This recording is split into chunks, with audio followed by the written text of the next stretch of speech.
সমগ্ৰ অসমবাসীক সমগ্ৰ ভাৰতবাসীক ৭৭তম গণৰাজ্য দিৱসৰ শুভেচ্ছা আৰু অভিনন্দন জ্ঞাপন কৰিলোঁ। আজিৰ দিনটোতে আমাৰ যিখন সংবিধান সেই সংবিধানখন গৃহীত হৈছিল আৰু তেতিয়াৰ পৰাই আমি আমাৰ নিজৰ নিয়মৰে চলিব পৰা হ'লোঁ। যিসকল স্বাধীনতা সেনানীয়ে ২০০ বছৰীয়া ব্ৰিটিছ ৰাজত্বক খেদি ভাৰতবৰ্ষলৈকে স্বাধীনতা কঢ়িয়াই আনিছিল তেখেতলোকক সশ্ৰদ্ধ প্ৰণিপাত জনাইছোঁ।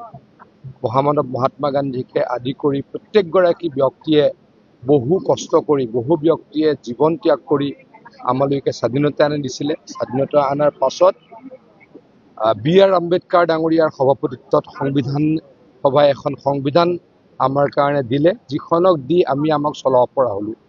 আজি আমি স্বাধীন জাতি আৰু স্বাধীন জাতিয়ে আমি নিজে নিজৰ কাম কৰিব পৰা হ'লোঁ আৰু আমাৰ দেশখনে দুপত দুপে আগুৱাই গৈছে, অসমখনে দুপত দুপে আগুৱাই গৈছে। সকলোকে পুনৰ শুভেচ্ছা জ্ঞাপন কৰিলোঁ। সকলোৰে ভাল হওক, ভগৱানৰ ওচৰত প্ৰাৰ্থনা জনালোঁ। তাৰ কাৰণে মোৰ নিজৰ গৃহ সমষ্টি জাগিৰোডৰ ডিষ্ট্ৰিক্টত এই গণতন্ত্ৰ দিৱসৰ গণৰাজ্য দিৱসৰ পতাকা উত্তোলন অনুষ্ঠানত উপস্থিত থাকিলোঁ। অত্যন্ত সুখী হৈছোঁ।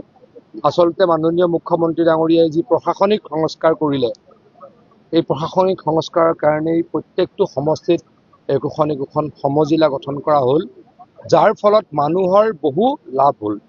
মানুহ জাগিৰোডৰ পৰা আগতে মায়ঙৰ পৰা আগতে মৰিগাঁওলৈকে যাব লগা হৈছিল সৰু সৰু কামৰ কাৰণে, এতিয়া যাব নালাগে। লাহৰীঘাটৰ সেই চৰৰ পৰা মৰিগাঁওলৈকে আহিব লাগিছিল, এতিয়া নালাগে। মানুহৰ যথেষ্ট সুবিধা হৈছে। এই সুবিধাত মানুহৰ সুবিধাৰ লগতে আমাৰো ভাল হৈছে। আজি মই নিজৰ জেগাত আহি পতাকা উত্তোলন কৰিব পাৰিছোঁ, অত্যন্ত সুখী হৈছোঁ। সকলোকে ধন্যবাদ জ্ঞাপন কৰিছোঁ।